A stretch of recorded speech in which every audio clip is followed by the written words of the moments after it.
picture this, if you will. It's 2 a.m. Right. You're in a dusty, dimly lit basement in West Nashville, and there's this really sharp smell of sawdust in the air. Maybe a little hide glue heating up on a hot plate somewhere. Yeah, exactly. And you've got a man sitting at a workbench. And here's the thing, he's not holding a guitar pick. No, he's not. He's holding a 0.5 millimeter mechanical pencil. And he's just staring down at this stark, rigid pad of engineer's graph paper. It's such a wild image, right? It really is. He is meticulously, literally, letter by letter, drafting out a country song like he's making a blueprint for a suspension bridge. And that image, it completely shatters the usual mythology we have of the American songwriter. Oh, totally. I mean, we're so conditioned to picture the artist, staring wistfully out a window, just waiting for the muse to strike. Furiously scribbling away in some leather-bound journal. Exactly, the whole romanticized thing. Which brings us to the mission for today's deep dive. We are stepping entirely out of those ethereal, murky waters of artistic inspiration. Thank goodness. Yeah, and we are stepping into a world of absolute unyielding structural engineering. We're exploring a really surgical, fascinating teardown of the legendary songwriter Guy Clark. And our focus today is specifically on how Clark treated language, right? Right. Because he didn't treat it as this fleeting, magical vapor.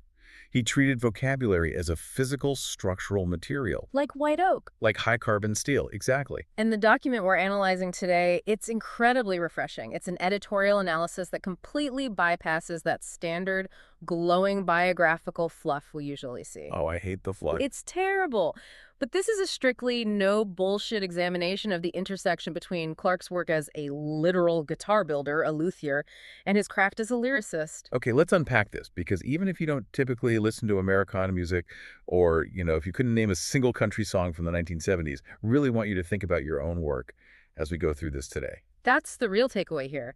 Think about the emails you write or the presentations you build. The arguments you construct with your partner. Right. How often do we just rely on total fluff when what we really need is structural integrity? We are going to look at how to strip away that decorative nonsense and communicate with what the text calls ammonia clarity. Ammonia clarity. Yeah. That phrase is just so striking. It really is, because ammonia, it burns when you breathe it in. That wakes you up immediately. It clears out everything else. And to get to that level of clarity, you have to understand where Guy Clark actually spent his time. On that basement in West Nashville. Right. And he wasn't just, tinkering down there as a hobby. He was building traditional 19th century Spanish flamenco guitars from scratch. And we really have to linger on what that means, and I think a lot of people get this confused. This wasn't some weekend hobby where he bought a kit online and glued some pre-cut pieces together. Oh, absolutely not. He began developing this highly precise skill set when he was just a teenager. Yeah, he was working with raw wood, steel strings, and what this analysis describes as bone china precision. Bone china precision. I love that. It's a great descriptor, that physical, deeply tactile engagement with building an acoustic instrument.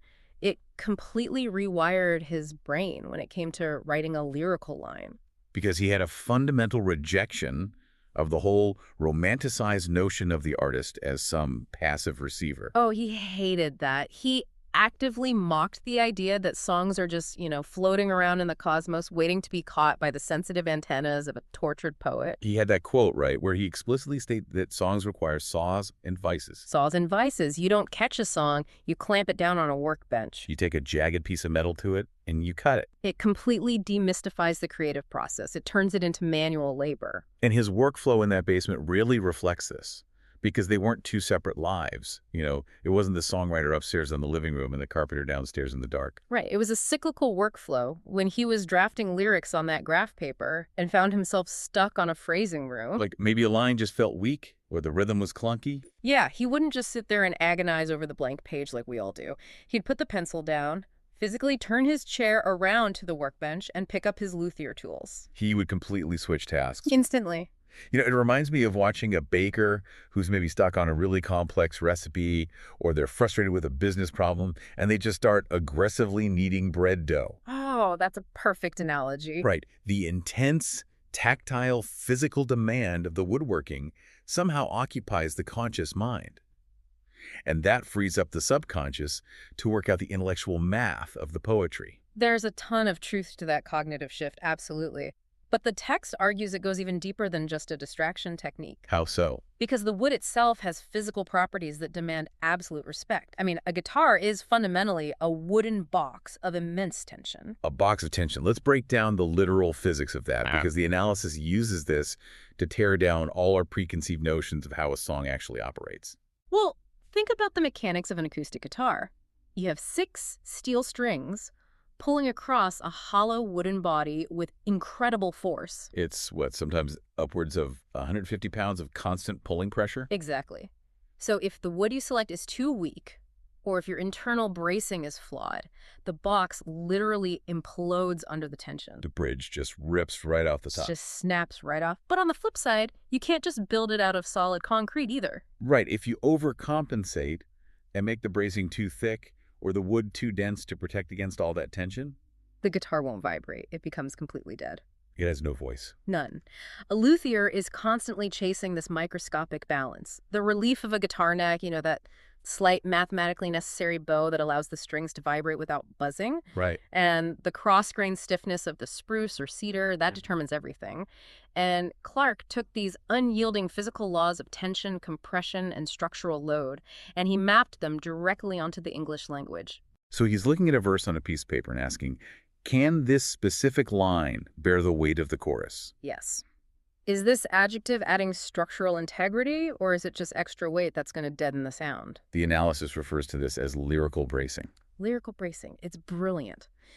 If a flamenco guitar top requires meticulously shaved internal bracing to prevent it from collapsing, a narrative song requires a structural load-bearing truth to support its emotional weight. Because if you try to build a song with cheap materials, if you use cliches or cheap sentimentality or just decorative filler, The song is going to collapse the second a listener actually tries to lean their own emotional weight against it. it really redefines the whole concept of the high price of inspiration. It does. We hear that phrase and we instantly think of the tortured artist drinking absinthe in a Parisian cafe, just suffering for their art. Right, the romantic suffering. But in Clark's basement, the high price of inspiration is just manual labor.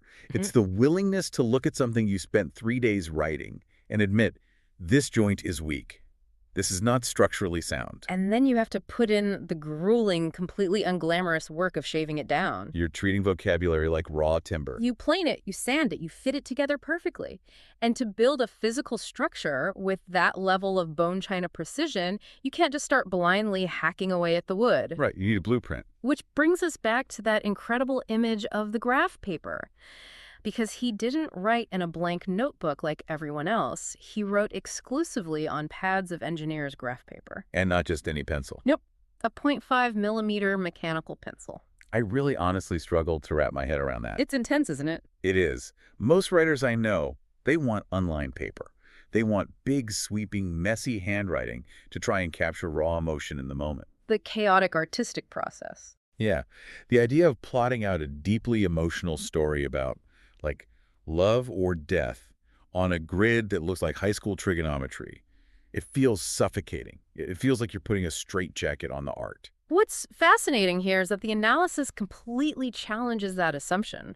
It wasn't about suffocating the emotion at all. It was about containing it so it could actually survive the delivery. Containing it, okay. Remember, Clark was a former structural steel draftsman before he was a full-time songwriter. Oh, wow, I didn't know that. Yeah, so he was intimately familiar with the tools and the mindset of engineering. And the text makes this fascinating argument that this need for straight lines was heavily influenced by the geography of his upbringing. The physical landscape of Texas. Yes, he was born in Monahans, which is this flat, unforgiving, high desert expanse in West Texas. Just miles and miles of nothing. Exactly. And then he spent his formative years in Rockport, right down on the Gulf Coast. So if you think about his visual field growing up, it was entirely dominated by horizontality. Ah, I see. The endless, flat expanse of the desert and the stark, unbroken horizon line of the ocean. You got it. The analysis argues that the horizon line of the Texas landscape literally translated to the drafting table. It became the grid of the graph paper. It did. The text calls this spatial arrangement a mechanical governor. Like a governor on a car engine. Right, the thing that prevents the engine from redlining and destroying itself. Wow. The grid prevented his lyrics from becoming visually cluttered or overwrought. He would plot his words out letter by letter on that grid. And if a word didn't have a specific, justifiable coordinate on the page? It didn't belong in the song, period. It allowed him to step back and physically see if a song looks structurally sound. See, that is such an uncomfortable but brilliant challenge for anyone who writes or communicates for a living. It forces you to be honest. It really does. What if, instead of typing out a long, rambling email where you're just trying to hide your uncertainty behind a wall of corporate jargon? We've all sent those emails. Right. What if you forced yourself to put your argument into a strict grid? Think about how quickly that would strip away the fluff. It would force you to reveal the actual load-bearing core of what you're trying to say. Because people hide behind decorative language, right? They do it because they're terrified of empty space or because they aren't actually sure what their core message even is. Exactly. When you strip your thoughts down to a literal coordinate plane, every single word has to justify its own existence. And to his peers in the Nashville songwriting community, seeing Guy Clark write this way was incredibly intimidating. I bet. It was physical proof that nothing was left to chance. Okay, so you've got these words meticulously plotted on a rigid grid. How do you actually decide which ones fail the stress test? Well, you have the 0.5 millimeter pencil for construction, but the analysis argues that his most important tool was actually the eraser. The eraser, not the pencil. The eraser was the instrument of purity of vision. Clark elevated the act of erasing way above the act of writing. He operated on this philosophy of the economy of material. Which is a carpentry term, right? It is. It's fundamental to building anything. You don't use 3 thick pieces of wood if one perfectly placed, strong piece will do the job. Because extra wood just adds weight and deadens the resonance. And extra words do the exact same thing to a story. Because of this really functional approach, a song was never considered truly finished just because it was recorded. Wait, really? The recording wasn't the final word? Not for him. The recording was just a snapshot of the structure on that particular day. Wow. Yeah. If he found a structural flaw 20 years after a song was popularized, he would take out his tools and fix it. And the example the analysis provides for this is just stunning. Let's talk about the song Better Days. Yes, a perfect example. So he originally recorded it in 1983. And in that original version, there's a line describing a woman leaving a really bad situation. The line was about her wings unfolding and her dancing out the door. Which, in the context of 1980s country folk music is a perfectly acceptable, pretty trope. Yeah, it sounds poetic. It's a Hallmark card. It's pretty, but it's flimsy. And years later, Clark was observing the impact of his music out in the world. And he specifically saw how that song was being received in a shelter for battered women. And suddenly, looking at the grim, brutal reality of what those actual women were facing, he realized that a line about wings unfolding was, well, to use his own word, it was lightweight. It just couldn't bear the reality of the situation. No. So, decades after the fact, he took out that massive metaphorical eraser, he wiped out the wings completely, and he changed the line to, "She has no fear of flying, and now she's out the door." I really want to analyze the mechanics of that revision.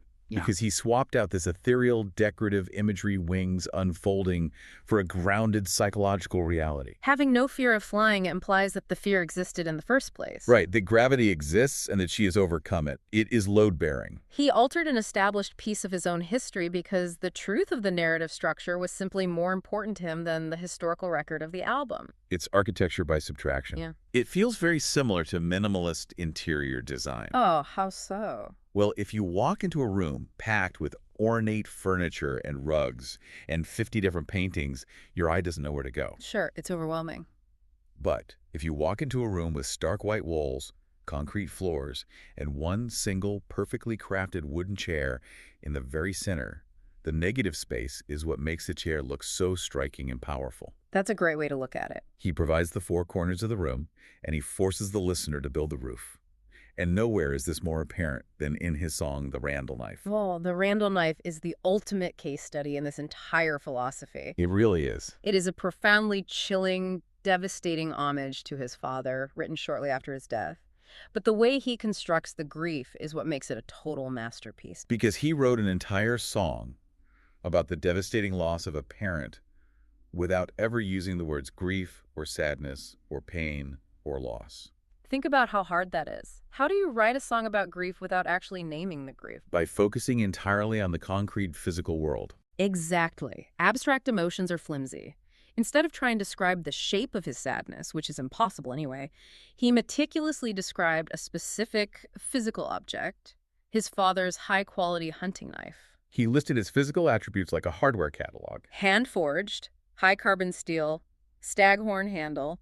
He let the undeniable physical reality of the object carry the emotional weight of the man who used to own it. And the analysis points out that the emotional climax of the song, the moment where the dam finally breaks, is simply described as a mindless nudge of memory. A mindless nudge. It's unbelievably understated. And that understatement serves a very specific mechanical purpose. By refusing to use adjectives that tell the listener how to feel, he creates what we can call an emotional vacuum. And nature abhors a vacuum. And so does the human mind. When a songwriter stands up and says, "I was so sad, my heart was breaking, I was crying," they are filling all the space. They are dictating the emotion to you. Right. There's no room for me in that. Yeah. But when the songwriter refuses to dictate the feeling and only provides the stark, high carbon steel facts of the scene, it creates a massive void.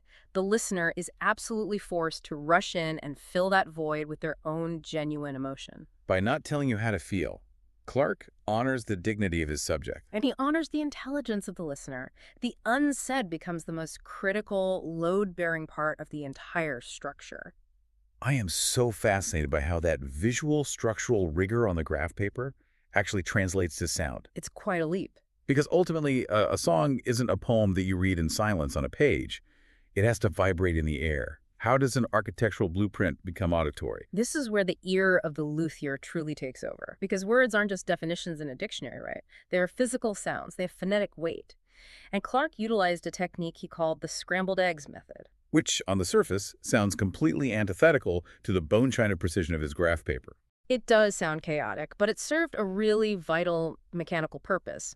Long before he finalized the vocabulary and plotted it on the grid, he would sing nonsense sounds or gibberish or literal placeholders like scrambled eggs just to find the melodic hook. He was testing the phonetic rhythm? Yes, he was testing the vibration of the melody before he ever committed to the meaning of the words. He was essentially testing the resonance of the wooden box before he painted it. Here's where it gets really interesting, because the analysis details how, when he finally did select the words to replace the gibberish, he leaned incredibly heavily on hard consonants. The K's, the T's, the D's. And he favored very short, punchy words. And the reason for this is tied directly to his specific style of guitar playing. Right, he used a traditional technique called Travis-style fingerpicking. For listeners who might not play guitar, can you explain what Travis picking is? Sure. Travis picking is a technique where your thumb acts almost like a completely separate instrument. The thumb plays a relentless, alternating bass note on the heavy strings, the E and the A strings. It creates this driving, unyielding, dum foundation. Exactly. The fingers are playing the melody on the higher strings, but that thumb never, ever stops. So to match that percussive, hammer-like foundation, you cannot use long, flowery, multisyllabic words that bleed over the beat. They just get in the way. You need words that hit exactly on the thumb strike. The analysis calls this syllable economy. Syllable economy. He is actively stripping away the connective tissue of the English language. He'd eliminate the S and the ands and the buts just to reach the ammonia clarity of the noun itself. So in a very real way, the syllables themselves are acting like the literal nails holding the wooden frame together. The hard consonants are the nails. And the short, punchy words are the tight joints. It gives the vocal line a physical thump that perfectly locks in with the thumb striking that heavy guitar string. The music and the language are mechanically synchronized. There is zero slack. And the actual sonic arrangements on his records really reflected this spareness. The text details how his music featured languid, unhurried tempos and incredibly stripped-down acoustic arrangements. It was often just his acoustic guitar, his voice, and maybe the singular whine of a cello or a slide guitar in the background. Which was a massive, intentional departure from what was happening on commercial country radio at the time. Oh, totally. Nashville was adding gloss and string sections, background singers, big snare drums, all to chase these pop trends. Clarke bypassed all of it. All of it. And this spare arrangement served a narrative purpose, too. The analysis argues it created an illusion of equanimity. Equanimity being like mental calmness or composure. Yeah. How does that serve the story? Well, by keeping in the musical foundation incredibly calm, spare, and steady, that relentless datum pulse, he created a composed, almost stoic backdrop. Okay. And against that stoic backdrop, the actual turmoil and tragedy of the lyrical story could play out in stark relief. It's a psychological trick. It really is. If the music is chaotic and screaming at you, your instinct is to pull back, right? It's overwhelming. Right. But if the music is quiet, steady, and unbothered, you physically lean in to hear the wreckage in the lyrics. And he rarely told his session musicians what to play, which I found amazing. He trusted the structure. He trusted that if the architecture of the lyric was strong enough, the musicians would just listen to the song and play exactly what was appropriate. The music was never allowed to overwhelm the text. Which is precisely what established him as one of the primary forefathers of the Americana genre. Because he blended folk, blues, country, and Celtic influences into a sound that was raw and purely structural. He positioned his art completely outside the machinery of commercial trends. But even the most brilliant architect or the most skilled luthier needs someone to test the joints. You can't just build in a vacuum. Right. You can't build something in a total vacuum and know if it holds weight. For Clark, testing the structural load of his songs required a very specific, highly pressurized domestic environment. Oh, the Texas beats. Yes, and that pulls us into the dynamic the text refers to as the strange ménage à trois of Texas beats. This is one of the most legendary dynamics in the history of American songwriting. It really revolves around three figures, right? Guy Clark, his wife Susanna, who was a formidable painter and a hit songwriter in her own right, and the legendary, tragic figure of Townes Van Zandt. They all converged in this vibrant, bohemian Houston folk scene, specifically around a place called the Sand Mountain Coffee House. And this wasn't just a group of bohemian friends hanging out and drinking. The analysis dives deep into the technical, philosophical friction between them. If we connect this to the bigger picture, it was the crucible where Clark's no-bullshit doctrine was truly forged. The text draws a brilliant contrast between the two men. Townes Van Zandt is described as the architect of the ether. His songwriting was highly abstract, deeply metaphorical, and often untethered from the physical world. He wrote about silver ships and crystal tears. He was a high-wire act, while Guy Clark, as we've established, was the structural engineer of the concrete. So you have the ethereal poet and the structural engineer essentially living and working in the exact same creative space. And being constantly exposed to Townes' brilliant abstraction actually forced Guy to double down on his own concrete style. It was a reaction. Exactly.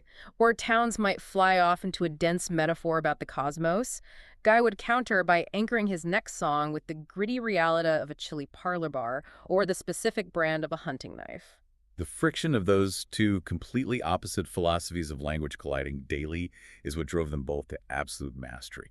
Ah, I love that concept of friction, and I actually want to push back on a narrative that often surrounds this trio. okay, let's hear it.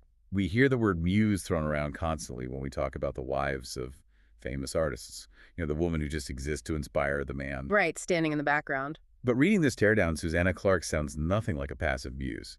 She sounds like a ruthless building inspector. Building inspector is the perfect framing. The analysis literally calls her the internal auditor. The internal auditor. She was the ultimate quality control for his work. It wasn't about her gazing adoringly at him while he strummed the guitar. It was about her brutal, uncompromising honesty. The raised eyebrow test. Yes. Clark himself admitted that if he played a new, unfinished song for Susanna, and he looked her in the eye, and she simply raised an eyebrow, He knew the line was bullshit. he knew instantly that it had failed the stress test. If a lyric couldn't survive the scrutiny of her raised eyebrow, it didn't matter how pretty it sounded. It was sanded away and erased. It's so counterintuitive to how we usually view the creative process. Yeah. We tend to think that harmony and uncritical support is what artists need to thrive. But this analysis argues that friction, demand, and rigorous auditing, rather than pure harmony, are what actually forge creative mastery. Her standard was so impossibly high, it forced him to become a better architect just to pass code. It provided necessary tension. To go back to the guitar analogy, the strings need tension to sing. Without tension, they're just floppy pieces of metal. A songwriter needs pushback to refine the truth. Susanna's honesty ensured his songs never drifted into cheap sentimentality. Okay, so with this rigorously tested, highly concrete graph paper style, what kind of stories did Clark actually choose to report on from the outside world? That's the next logical question. We know the tools. We know the auditor. What is the building? The analysis has this incredibly evocative description of his narrative voice.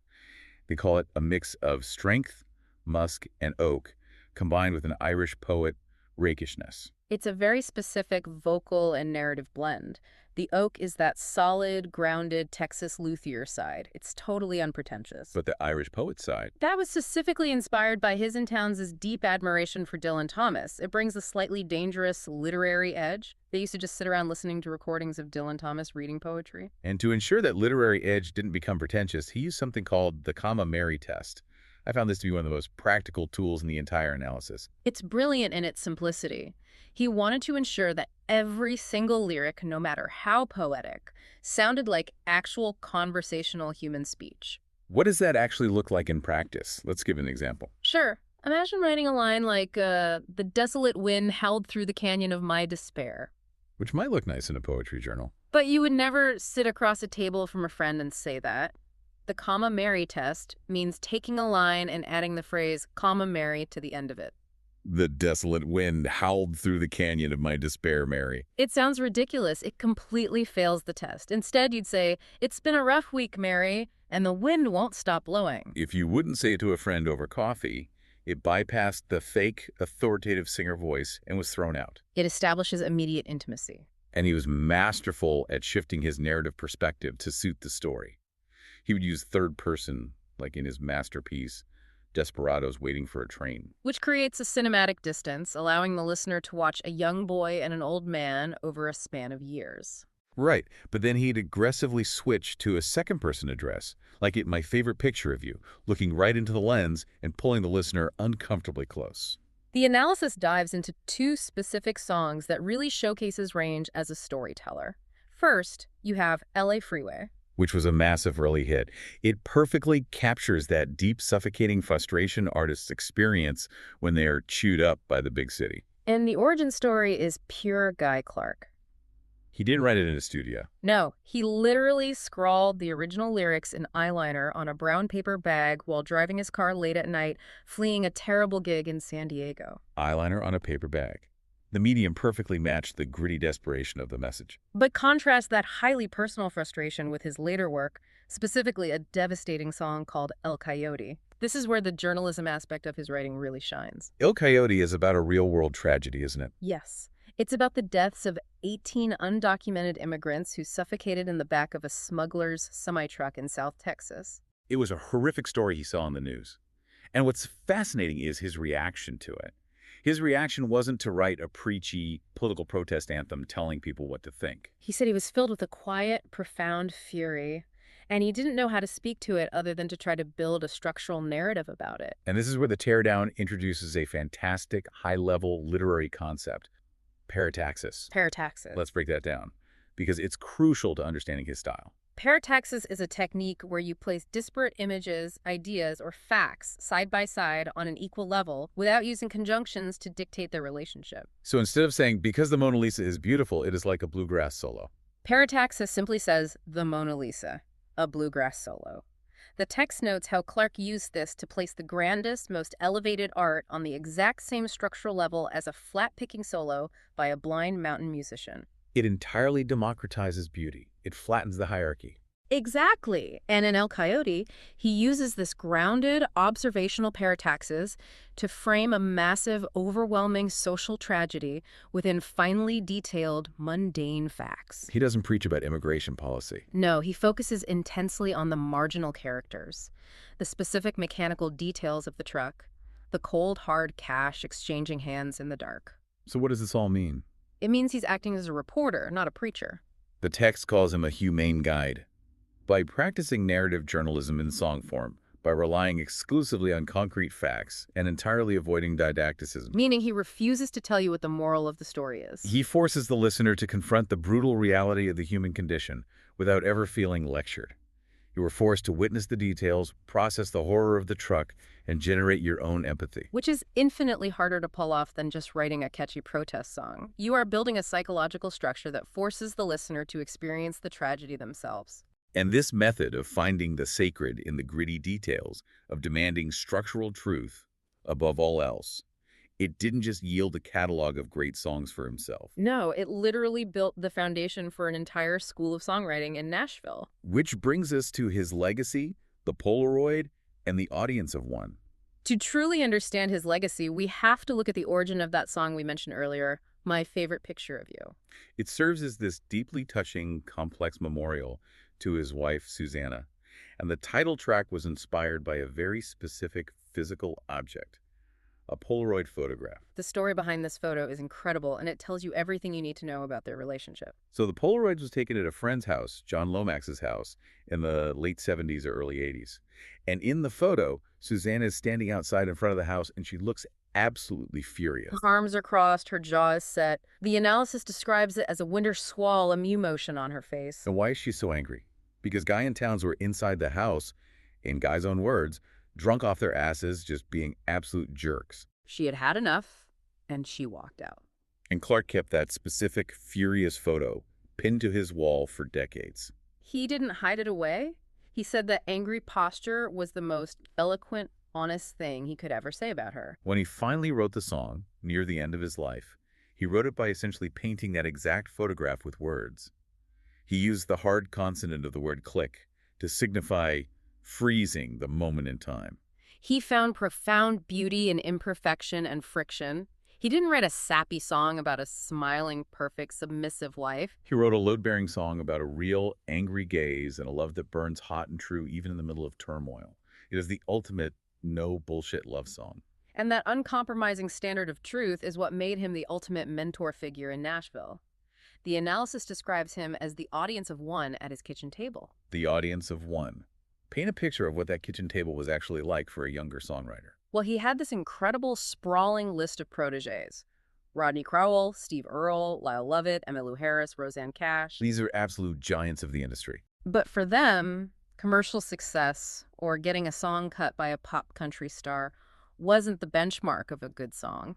A nod of approval from Guy Clark, sitting at his kitchen table smoking a cigarette, that was the real success. Rodney Crewell famously said that if you brought a song to Guy's house and he gave it his approval, an artist could work off the high of that validation for 6 months. It's like he wasn't just building his own house in the basement. He was literally writing the structural zoning laws for an entire neighborhood of Nashville songwriters. If your song didn't meet his code, if it didn't pass the graph paper test or the raised eyebrow test, you simply couldn't build it there. That is a brilliant way to conceptualize it. His legacy was never about dominating the Billboard charts or chasing trends. It was about creating artifacts that were built to last. He served as a living litmus test for authentic storytelling. His unwavering, stubborn commitment to artistic integrity over commercial gain is exactly what earned him the undisputed title of the Dean of Americana. He proved that a well-built song, just like a well-built flamenco guitar, can easily carry the weight of 70 years of living without snapping. It really is a masterclass in communication. When you look at the entirety of what we've unpacked today, from the sawdust and the tension of the luthier's basement to the unforgiving grid of the graph paper. From the ruthless power of the eraser to the hard phonetic thump of his syllables. Guy Clark taught us that truth is a structural requirement. It is not a decorative choice. Every single element of your communication must bear weight or it shouldn't be there. And that brings us back to the challenge we posed at the very beginning. I want to leave you, listening right now, with a final thought to mull over. Okay. Look at the structures you are building in your own life today, the projects you're managing at work, the difficult conversations you're having with your family, the art you're attempting to create. Look closely at the joints. How much of it is load-bearing truth? And how much of it is just decorative fluff that you are simply too afraid to take an eraser to? That is an uncomfortable but incredibly necessary question to ask ourselves. It's about bringing that bone china precision into the murky, chaotic waters of our daily lives. Finding the weak bracing and having the courage to shave it down. Thank you so much for joining us on this deep dive. Go out there, sharpen your pencil, and do not be afraid of the big eraser. See you next time.